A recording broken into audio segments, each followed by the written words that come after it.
Tensions soar in Eastern Europe as a Russian aircraft flies over the Baltic Sea, alarming NATO allies and sparking security concerns across the region. France's Minister of European and Foreign Affairs, Jean-Noël Barraud, calls the overflight the gravest security breach in Estonia in 20 years, labeling it a deliberate act of intimidation by Moscow.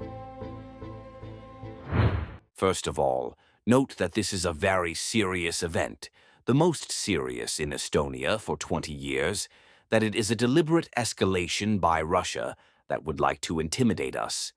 But why is Russia trying to intimidate us? Well, because it is failing on the front.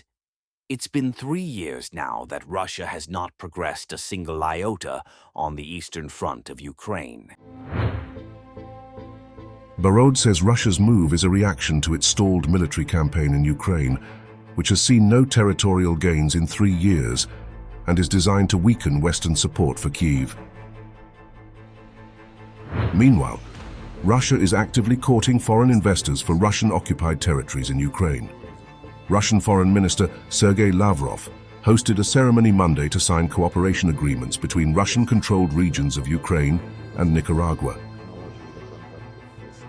Agreements on trade and economic cooperation were signed by Laureano Ortega Murillo, Nicaragua's special representative for relations with Russia, and the Moscow-installed leaders of the Donetsk and Luhansk People's Republics, as well as the Zaporizhzhia and Kherson regions.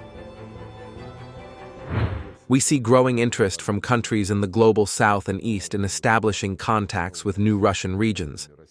These regions are visited by representatives of socio-political, business, and academic circles, who can see firsthand the difference between reality and the openly Russophobic propaganda spread by biased Western media. We will continue to strongly encourage such contacts, especially since the industrial potential of Donbas and Novorossiya is truly vast, and the prospects for expanding mutually beneficial cooperation are clear. Our partners abroad understand this. On the other hand, NATO allies are preparing a coordinated response.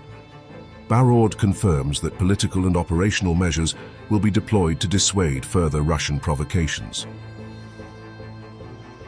The European Union will soon announce its 19th sanctions package against Russia, for the first time in direct coordination with the United States, aiming to tighten pressure on Moscow's war machine. The threats to our union are also rising. In the last 2 weeks, Russian Shahid drones have violated our union's airspace, both in Poland and in Romania. These are not the actions of someone who wants peace.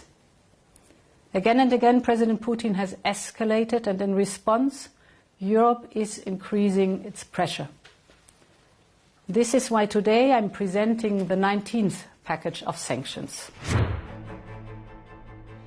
Barraud underscores US support for Poland and the Baltic states, warning that any Russian escalation will be met with a united Western response, signaling strong deterrence. I'm not happy about anything having to do with that whole situation, but hopefully it's going to come to an end. The Baltic overflight is seen as psychological warfare, Russia testing NATO's cohesion while projecting power, even as its military efforts in Ukraine falter.